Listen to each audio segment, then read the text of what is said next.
E aí galera da 101, tudo bem? Bom, então estou gravando aí mais um vídeo, né, para explicar o nosso conteúdo. Bom, então a gente ainda está falando sobre o humanismo em Portugal, né? No vídeo anterior, então, o, o assunto era Fernão Lopes, né? Então eu passei lá para vocês o conteúdo e uma crônica do Fernão Lopes. Então, agora o nosso assunto é o outro grande nome do humanismo em Portugal, que é o Gil Vicente. Bom, então, Gil Vicente. O Gil Vicente ele foi um grande dramaturgo português, considerado inclusive o maior de todos até hoje. Tá? Então ele escrevia peças de teatro. Bom, mas qual foi a importância do Gil Vicente para a literatura portuguesa? Bom, a gente tem que entender o seguinte: a gente está falando lá do século XVI, lá início de 1500 lá, tá?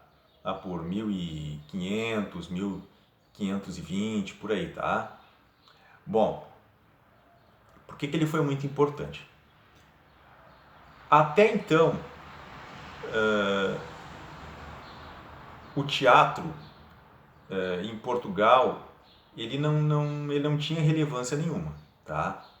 Por quê?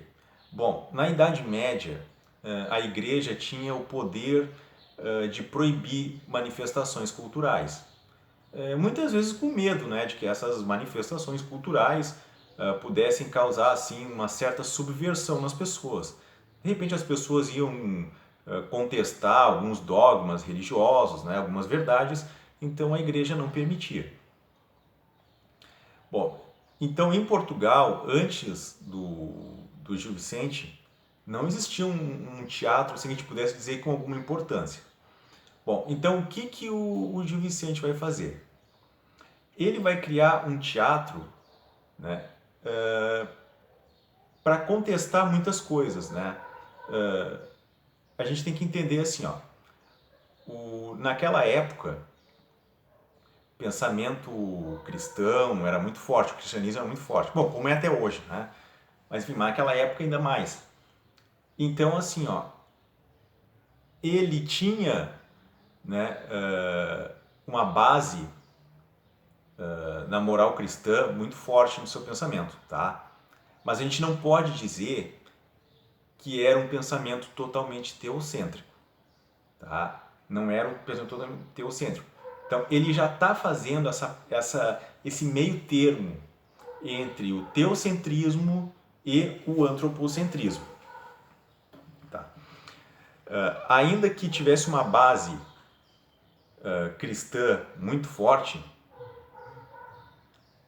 ele se preocupava muito com o ser humano, com o homem. O homem, no fundo, era o cerne, né, de toda a discussão. Tá? Então, por isso que ele é considerado, né, um grande nome do humanismo, ou seja, o humanismo. Então, o homem já é o centro das discussões. Então, ele não faz nas suas obras uma crítica no sentido de, no caso de acabar ou digamos assim, de propor uma sociedade que não fosse cristã. Não.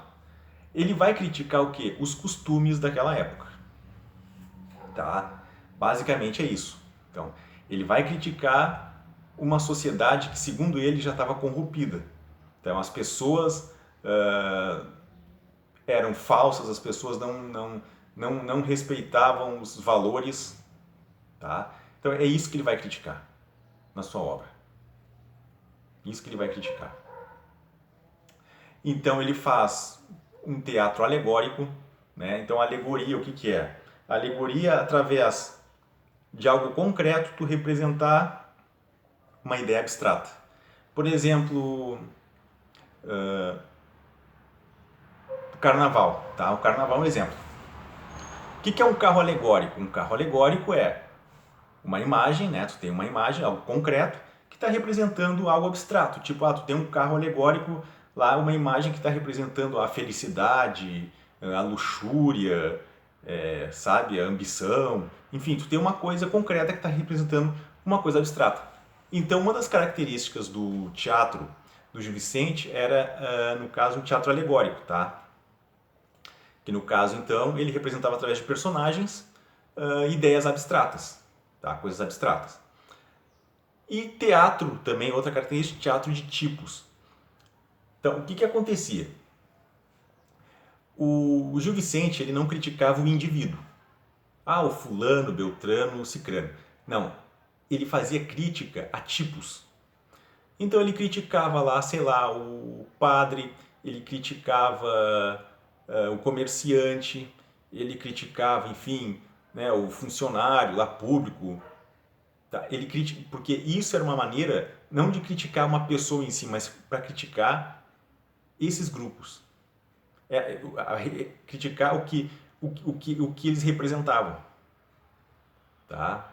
Então a gente tem que ter muita ideia disso. Então, ele não vai criticar pessoas, ele vai criticar determinados grupos. Tanto é que nas suas obras não aparece o nome de pessoas. Trata sempre como, é o padre, é o comerciante, enfim, né? Porque a ideia não é criticar pessoas, tá? Então essa foi a importância do Gil Vicente para o humanismo em Portugal, certo? Então ele faz uma crítica à sociedade, mas sempre lembrando, tá? Repetindo, ele não está propondo uma sociedade, criticar a igreja, né? O que fosse uma sociedade laica, acabar com a religião, não é nada disso. No fundo, ele tem uma base religiosa, tá? No fundo, ele defende a moral cristã, mas ele usa isso para criticar os costumes da época. Certo? Sempre cuidar disso, então. Não vamos achar que ele está... ele está criticando a igreja, ele está propondo uma sociedade sem qualquer tipo de base religiosa. Não é isso, tá? Então, ele usa a religião, sim, uma base, mas para criticar costumes, tá? Então, por isso que ele já, de alguma maneira, ele também abre um pouco o espaço para o antropocentrismo. Então, já é uma sociedade que valoriza o ser humano. Certo? Então tá, leiam aí o trecho que eu coloquei da obra dele, que é a principal, acho que a obra mais comentada dele, que é Alto da Barca do Inferno, tá? Então, deem uma lida nesse trecho que eu passei para vocês e respondam as questões, tá? Que depois a gente vai corrigir lá no nosso encontro. Certo? Então tá, pessoal, até mais. Isso aí.